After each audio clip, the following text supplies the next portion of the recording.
ان دونوں نے حیرت سے ایک دوسرے کو دیکھا۔ اگلے صفحے پر لکھا تھا، حفصہ زوجہ قاری امجد رضا، میں جانتی ہوں جب تم لوگوں کو یہ ڈائری ملے گی تب تک میں تم لوگوں کی نظر میں مر چکی ہوں گی۔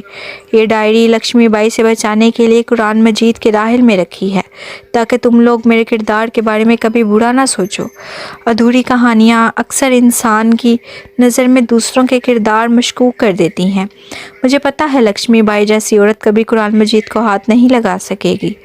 18 سال کی عمر میں اس خونی جگہ سے بھاگ نکلے، مسجد میں پناہ لی جہاں اس وقت قاری صاحب امامت کیا کرتے تھے۔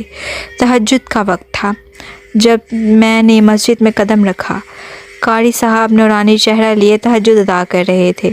نہ جانے مسجد میں کیسا سکون تھا کہ ادھر ہی میں سو گئی۔ صبح کے اذان سے میری آنکھ کھلی۔ یہ اذان سننا انسان کو کتنا پرسکون کر دیتا ہے نا۔ قاری صاحب میری جانب بڑھے اور مجھ سے پوچھا کہ میں کون ہوں اور کہاں سے آئی ہوں۔ میں نے ان سے بغیر کچھ چھپائے سارے حالات گوشے گزار کر دیے۔ میرے پاس ایک پھٹی ہوئی تصویر کے سوا کچھ نہیں تھا۔ قاری صاحب نے میری بات غور سے سنی اور مجھے نکاح کی پیشکش کر دی۔ علاقے کے بڑے زمیندار ہونے کے ناطے انہوں نے تمام بزرگان کو اکٹھا کیا۔ مسلمان ہونے کے بعد میرا نکاح جمعے کے دن ہونا طے پایا۔ میں قاری صاحب سے 20 برس چھوٹی تھی۔